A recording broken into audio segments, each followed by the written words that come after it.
헤어롬교회 성도 여러분 안녕하십니까? 서상배 목사입니다. 오늘은 사도행전 21장 27절에서 36절 말씀으로 온 예루살렘이 요란한데도라는 제목으로 말씀을 전하겠습니다. 많은 사람들의 만류에도 불구하고 성령의 인도하심에 순종하여 바울은 일행들과 함께 예루살렘에 도착하자마자 대표 사도인 야고보와 예루살렘 교회의 모든 장로들과 만났습니다. 바울은 함께 온 이방인 교회 대표자들을 앞세우며 지난 5년 동안의 선교 보고를 했습니다. 그런데 선교 보고하는 자리가 은혜와 기쁨이 넘치기보다는 그 자리에서 바울에게 예루살렘 성전에 가서 일주일간 정결 예식을 치르고 오라는 불편한 요청을 받았습니다. 그런데 바울은 자신이 원하지도 않는 정결 의식을 그들의 요구를 들어주기 위해 기꺼이 일주일간 성전에 들어가 실행했습니다. 헛된 소문으로 인한 바울을 둘러싼 예루살렘 교회 성도들의 오해를 풀어주고 교회 밖에 있는 유대인들의 바울을 향한 적대심을 누그러뜨리기 위함이었습니다. 이렇게 바울을 둘러싼 예루살렘의 상황은 교회 안팎으로 매우 예민하고 긴장된 엄중한 상황이었습니다.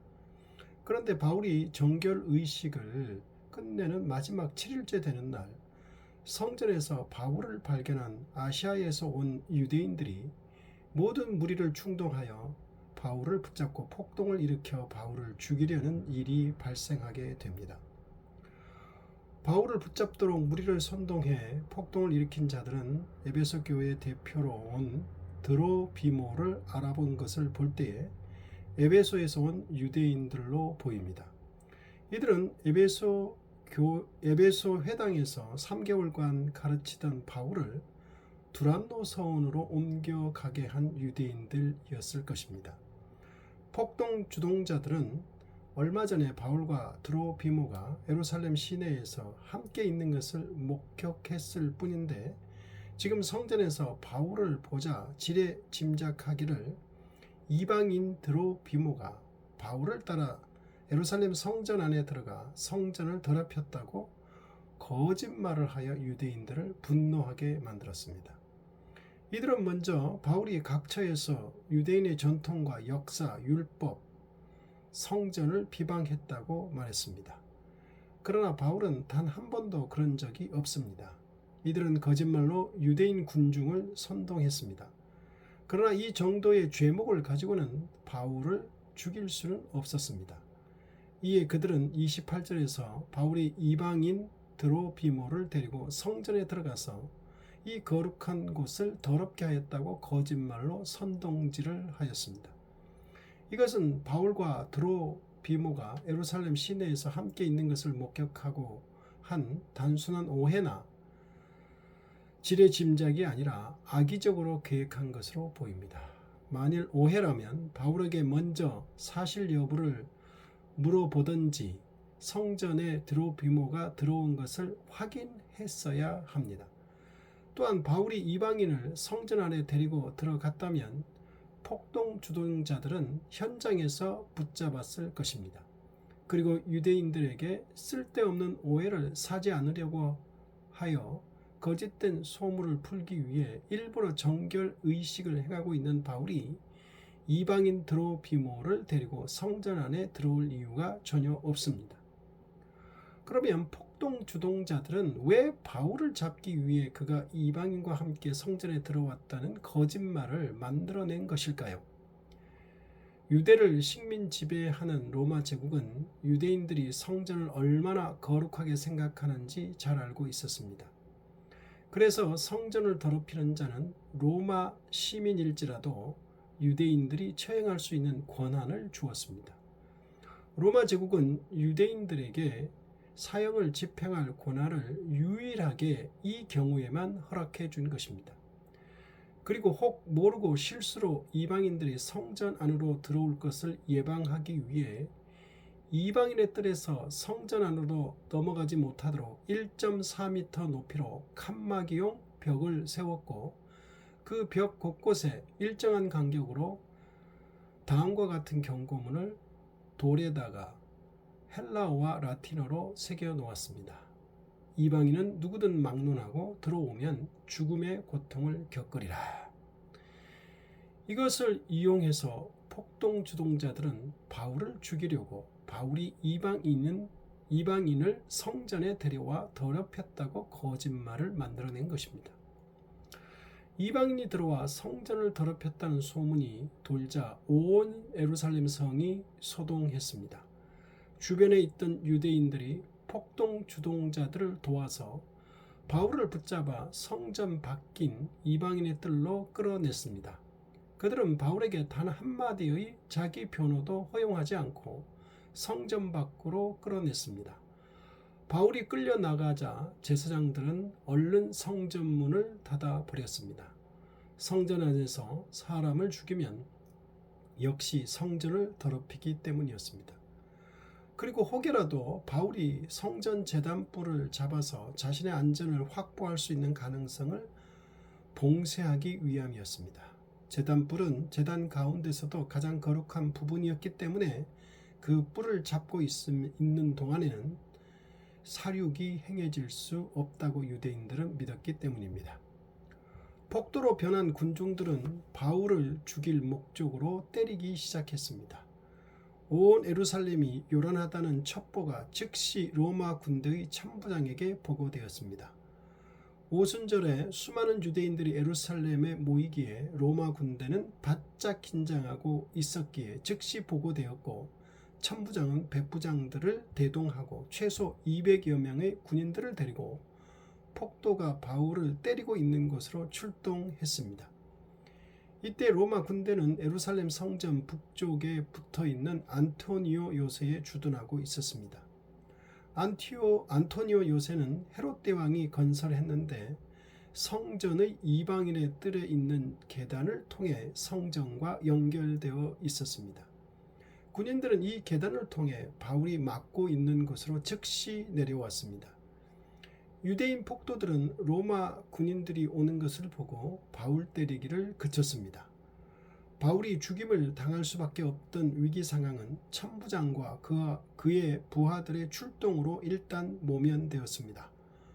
천부장은 예루살렘의 안전과 이를 위협하는 폭동을 진압해야 하는 자신의 임무를 신속하게 수행한 것입니다. 현장에 도착한 천부장은 폭동을 잠재우고 바울을 잡아 도망가지 못하도록 양팔을 두 병사들에게 각각 쇠사슬로 묶도록 했습니다. 11절에서 예언자 아가보가 했던 말씀대로 이루어지고 있습니다. 천부장은 본의 아니게 바울의 생명을 구했습니다. 하나님께서 천부장을 통해 유대인 폭도들로부터 바울을 구하신 것입니다. 이전에도 하나님은 에베소의 안전을 책임지는 서기장을 통해 폭도들로부터 바울을 구하셨습니다. 하나님은 바울이 이렇게 위기에 처하여 목숨이 위태로울 때 바울의 동력자나 교회가 아닌 공권력을 통해 구하실 때가 있었습니다. 하나님은 천하를 다스리시기에 모든 것을 사용하여 자신의 뜻과 계획을 이루어 가심을 볼 수 있는 장면들입니다. 오늘 본문에서 심히 안타까운 것은 예루살렘 교회의 사도 바울에 대한 무관심과 소극적인 행동입니다. 교회는 바울이 성전에서 정결의식을 하도록 요청했습니다. 유대인들이 바울을 매우 대적하는 것도 알고 있었습니다. 즉, 바울을 둘러싸고 위기 상황이 언제든지 벌어질 수 있음도 예상하고 있었을 것입니다. 그리고 예루살렘 성도 수는 야고보 사도가 말했듯이 수만 명이었습니다. 수만 명이나 모이는 예루살렘 교회는 바울 사도가 폭도들에 의해 죽임을 당하려 하는데도 어떤 움직임도 없습니다. 그것도 자신들이 요청했던 정결의식을 치르다가 일어난 위기인데도 전혀 움직임이 없습니다. 그러나 이전에는 그러지 않았습니다. 사도행전 4장에서 베드로와 요한 사도가 유대교 지도자들에게 잡혀 있을 때 예루살렘 교회 성도들은 그들을 위해 모여서 기도하였고 두 사도가 풀려나서 찾아오자 하나님께 일심으로 영광과 찬송을 돌렸습니다. 사도행전 4장 23절 사도들이 노임에 그 동료에게 가서 제사장들과 장로들의 말을 다 알리니 그들이 듣고 한 마음으로 하나님께 소리를 높여 이르되 대주제여 천지와 바다와 그 가운데 만물을 지은 이시여. 사도행전 12장에서도 헤롯 왕이 요한의 형제 야고보 사도를 죽이고 베드로 사도도 죽이려고 잡아 가두었을 때 마가의 어머니 마리아의 집에 모여서 베드로 사도를 위해 일심으로 기도했습니다. 예루살렘 교회 성도들은 베드로가 체포된 후 하나님께 간절히 기도했습니다. 그리고 그들의 기도는 베드로가 구출되어 올 때까지 계속되었습니다. 마침내 천사가 베드로를 감옥에서 데리고 나왔고 베드로는 기도하는 성도들에게 찾아왔었습니다. 사도행전 12장 12절. 깨닫고 마가라 하는 요한의 어머니 마리아의 집에 가니 여러 사람이 거기에 모여 기도하고 있더라. 그런데 이번에 사도 바울이 유대인 폭도들에 의해 죽을 위기에 처했고 온 성에 소문이 나서 이미 예루살렘 교회도 이 상황을 파악하고 있었을 터인데 전혀 움직임이 없었습니다. 율법의 열성인 유대인들이 수만 명이나 되는 예루살렘 교회의 안타까운 모습이 그대로 드러나고 있습니다. 이전에도 이런 모습은 있었습니다. 11장에서 베드로 사도가 하나님의 강권하심으로 이방인 백부장 고넬료의 집에 방문하여 교제하고 설교하자 성령이 충만하게 임하여 세례를 주고 예루살렘 교회로 돌아왔을 때 율법의 열성인 유대인 성도들이 힐난한 적도 있습니다. 사도행전 11장 1절. 유대에 있는 사도들과 형제들이 이방인들도 하나님의 말씀을 받았다함을 들었더니 베드로가 예루살렘에 올라갔을 때에 할례자들이 비난하여 이르되 내가 무할례자의 집에 들어가 함께 먹었다 하니. 율법의 열성인 유대인 성도들은 단순히 문제점을 제기하는 차원이 아니라 이미 베드로가 이방인들에게 행한 사역을 단죄하여 비난하는 차원까지 나간 것입니다. 이들은 기독교로 개종했음에도 불구하고 이방인인 무할례자에 대하여 상당한 우월의식을 갖고 있었고 무할례자인 이방인에 대해 노골적 편견을 그대로 표출하고 있습니다. 이들은 특별히 할례를 강조하거나 유대적 전통을 자랑하는 자들로서 바리새파에 속해 있었던 자들로 보입니다.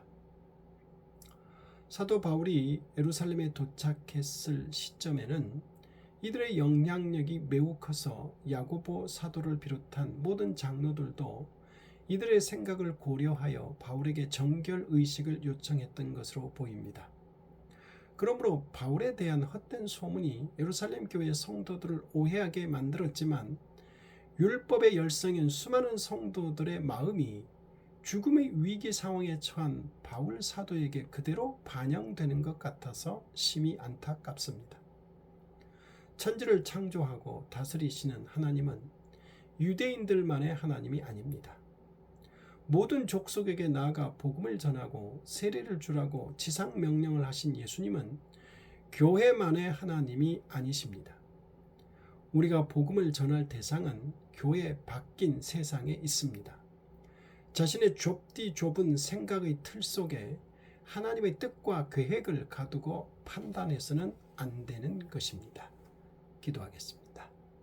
하나님 아버지, 우리가 우리의 생각의 수준에서 하나님을 가두지 않도록 도와주시고 전능하시고 우주 만물을 창조하시고 지금도 통치하시고 온 세상을 다스리시는 하나님을 알게 하여 주시고 그러한 하나님의 뜻과 계획을 수용할 수 있는 넓은 마음을 허락해 주시옵소서. 예수님 이름으로 기도드립니다. 아멘.